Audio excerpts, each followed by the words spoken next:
Lo veníamos diciendo, tiene que ver con la situación económica. Agustín Echevarne, muy buenas tardes, Radio Lo Salvamos, gracias por atendernos. Buenas tardes, ¿cómo están ustedes? Pero muy bien, licenciado, hablamos por la situación de lo que se viene y lo primero es que el gobierno aparentemente, mejor dicho, los datos de hoy lo confirman, consiguió lo que era sobre finales de julio una inestabilidad con respecto al dólar, es decir, aún hablaban de una suerte de corrida, bueno, después hablaban de exceso de peso, después lo que fue la licitación de los pesos de los bonos en el mes anterior, había un vencimiento el mes de agosto, que el gobierno a través de distintas medidas, llámese aumento de encaje, llámese algunas cuestiones más, consiguió aspirar los pesos y controló el dólar. Bueno, en realidad no es el dólar lo que está intentando controlar el gobierno. El gobierno tiene una visión donde lo que importa es la demanda y la oferta de los pesos. Entonces, si aumenta la demanda de dinero porque baja la inflación, entonces no hay exceso de pesos en la economía. Cuando reciben el gobierno había una inmensidad tremenda de exceso de pesos y de deuda del Banco Central en pesos con una tasa de interés, recuerden, del 270% anual. De acuerdo. Ahora, todo eso lo fueron digiriendo durante un año y medio, y el último tramo, que fue lo que pasó en estos últimos mes y medio, fue el desarme final de las LEFIs. Y esas letras que trataron de desarmar y reemplazarlas por unas letras un poco de más largo plazo, los bancos no las aceptaron y eso generó una cantidad de dinero en el mercado que provocó el exceso de los pesos que estás hablando vos. Y ahora justamente con los encajes y demás, los vuelven a absorber.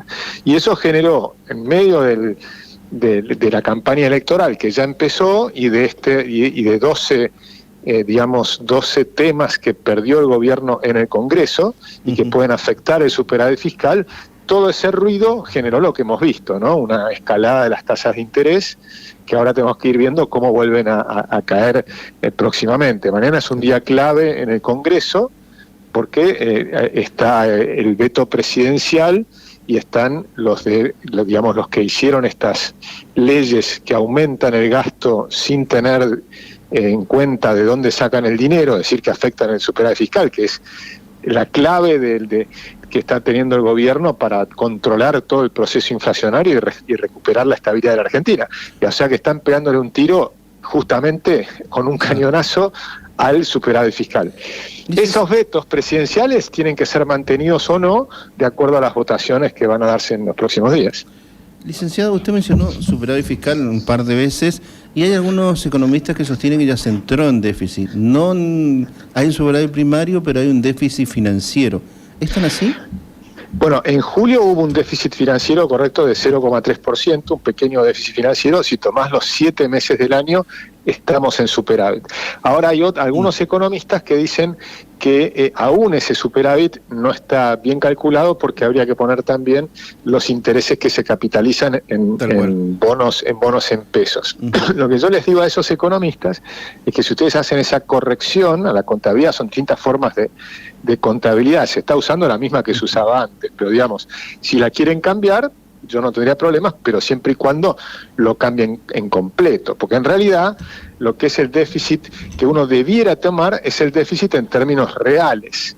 Todos sabemos la diferencia entre lo nominal y lo real. Si a vos te aumentan el sueldo un 10%, pero la inflación fue un 10%, ¿cuánto te aumentaron en términos reales? Que dé, digamos, como dicen que dé tabla, diríamos en el barrio, porque empatamos. Quedaste tablas, claro. Exacto. Entonces, si vos tenés una deuda de 100 pesos y hay un 10% de inflación y pagaste el 100% de los intereses, al final del año tu deuda es menor, porque vale los mismos 100 pesos, pero esos pesos valen menos. ¿Se entiende? Entiendo. Entonces tendrías que tomar el valor real. Si haces eso, también lo debieras hacer con la deuda en dólares. Claro. Entonces, la deuda en dólares, cuando pagás, si estamos pagando el 100% de los intereses en dólares, en realidad, desde que asumió Milei, la deuda,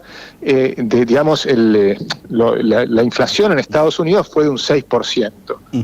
Como en realidad, nosotros lo que hacemos para evitar toda esa confusión, tomamos el total de deuda en pesos y en dólares del Banco Central sumada a la del Tesoro, es decir, la deuda consolidada del gobierno. Y hoy tenemos y estamos en cerca de 465.000 millones. Ujú. Y cuando asumió el gobierno estábamos en 491.000 millones. Es decir, que bajó. Pero no solo bajó, sino que además eso es en dólares. Pero el dólar perdió un 6% de valor. Es decir, que bajó mucho más. Yo creo que esto se va a ir notando muy fuertemente el año que viene. Y la gente se va a dar cuenta que la deuda medida contra el total de la actividad económica de la Argentina, que está creciendo, en algunos sectores más, otros menos, pero en promedio está creciendo un 5% anual, bueno, lo que vas a tener es que la deuda total de la Argentina va a ser menor en términos al PBI. Bueno, hasta acá en lo que es la macro, licenciado, yo sé que tiene muy poco tiempo, pero si puede, vamos ahora el día a día, porque usted habló del tema del crecimiento de la economía y coincido con usted, pero en algunos sectores sectorizado, ligado a la minería y ligado a otros recursos. Pero hay un sector, hay una contracción con respecto al consumo y eso está afectando a las industrias y está afectando a muchos sectores. ¿Cuándo cree que el consumo por lo menos se recupera un poco? Porque mes a mes se nota una caída. Bueno, en realidad no, en realidad si vos tomás el consumo entero está subiendo. Lo que está bajando es algún sector del consumo, por ejemplo en los supermercados mayoristas. Pero cuando uno mira el consumo de carne, aumentó. Hoy aumentó el consumo de carne con respecto al año pasado. Por supuesto, de hecho, carne a nivel de la Argentina, tomando no solo carne vacuna, ¿no?, sino también aviar y de cerdos, estamos en el segundo nivel mundial de consumo de carne, o sea que en eso estamos bien.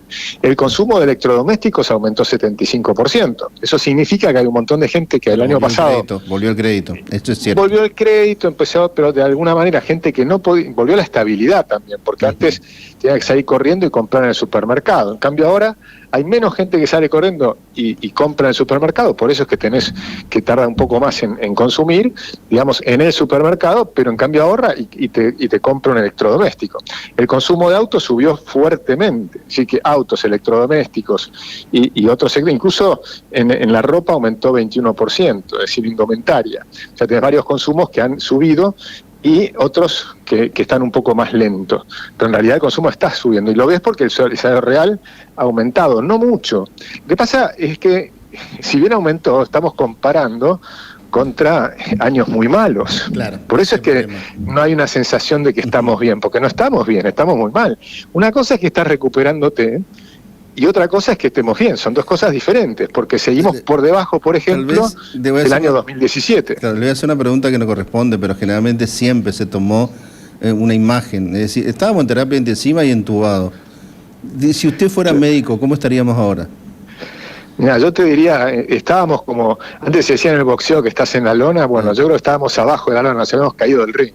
Ahora por lo menos subimos al ring. Pero seguimos cobrando, o sea, seguimos cobrando. Vamos, bueno, podemos caer en cualquier momento o no, porque ese también. Yo creo que no, yo creo que estamos para arriba, porque si vos sacás la foto, entonces la foto te mostraría, vos si sacás una foto de una persona en una escalera, no sabés si está subiendo o bajando.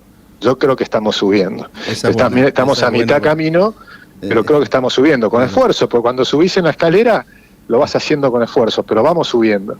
En cambio, otros miran la foto y te dicen, no, esto está destruido. Te miran el riesgo país y te digo, el riesgo país está horrible, está arriba de 700. Sí, es horrible, sin duda es horrible, pero venimos de 2.700. O sea, el riesgo país viene bajando, así que la recuperación de la economía viene en ascenso. Yo creo que después de las elecciones va a haber un impulso adicional, porque ahora hay bastante miedo.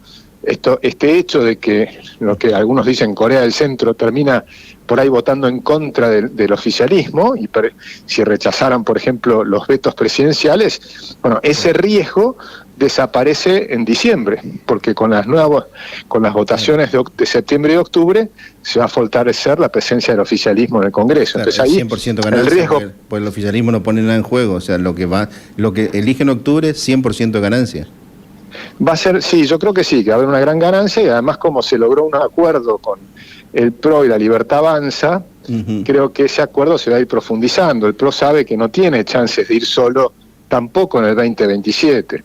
Entonces esa consolidación de la alianza entre el PRO y la Libertad Avanza me parece que le va a hacer bien a la Argentina. Hace años que hablo con usted, y es la primera vez que le escucho un tono político. Nunca le había escuchado un tono político, ¿no?